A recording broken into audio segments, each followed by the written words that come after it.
আমরা এখানে সমবেত হয়েছি কমরেড বিমল সিনহার প্রতি শ্রদ্ধা জানানোর জন্য।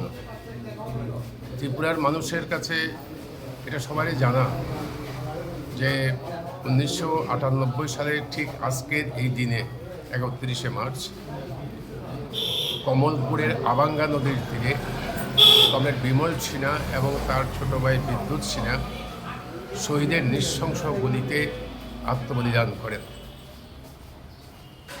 সন্ত্রাসবাদীরা তাকে খুন করেছে এবং সেই সময়েতে সন্ত্রাসবাদের বিরুদ্ধে লড়াই করতে গিয়ে ভারতের কমিউনিস্ট পার্টি, মার্ক্সবাদী, উপজাতি গণমুক্তি পরিষদ, TYF-এর অনেক কমরেড আমাদের শহীদ হয়েছেন।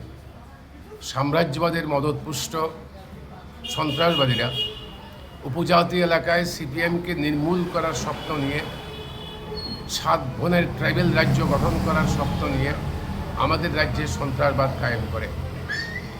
কারণ বিমল সিনহা এই সন্ত্রাসবাদের বিরুদ্ধে লড়াইতে অন্যতম প্রধান নেতা।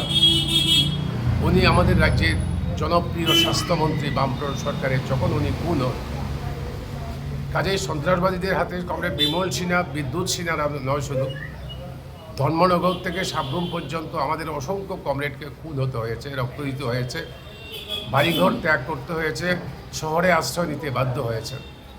এইভাবেই সন্ত্রাসবাদের বিরুদ্ধে CPIM ত্রিমুখী লড়াই করেছে। একদিকে সন্ত্রাসবাদের বিরুদ্ধে মতাদর্শগত সংগ্রাম, অন্যদিকে তৎকালীন বামফ্রন্ট সরকারের প্রশাসনিক উদ্যোগ, TSR, প্যারামিলিটারি ইত্যাদিকে প্রয়োগ করা, অন্যদিকে তাদের উপজাতি এলাকায় উন্নয়নের রাস্তা তুলে নেওয়া, যেন উন্নয়নের পথ খুলে দেওয়া, যেন সন্ত্রাসবাদীরা অন্য উপজাতি যুবকদের টানতে না পারে। এইভাবে আমরা লড়াই করছিলাম। সেই লড়াইকে দুর্বল করার জন্য সাম্রাজ্যবাদের মদতপুষ্ট এই সন্ত্রাসবাদীরা আমাদের কমরেডদের খুন করেছে।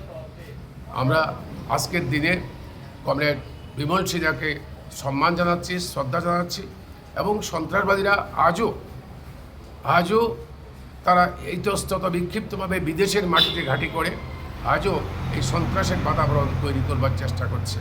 তাদের বিরুদ্ধে অবিরাম জাতি উপজাতি ঐক্য, উপজাতিদের সার্বিক মঙ্গল, তার জন্য আমাদের লড়তে হবে। আমরা লড়ছি।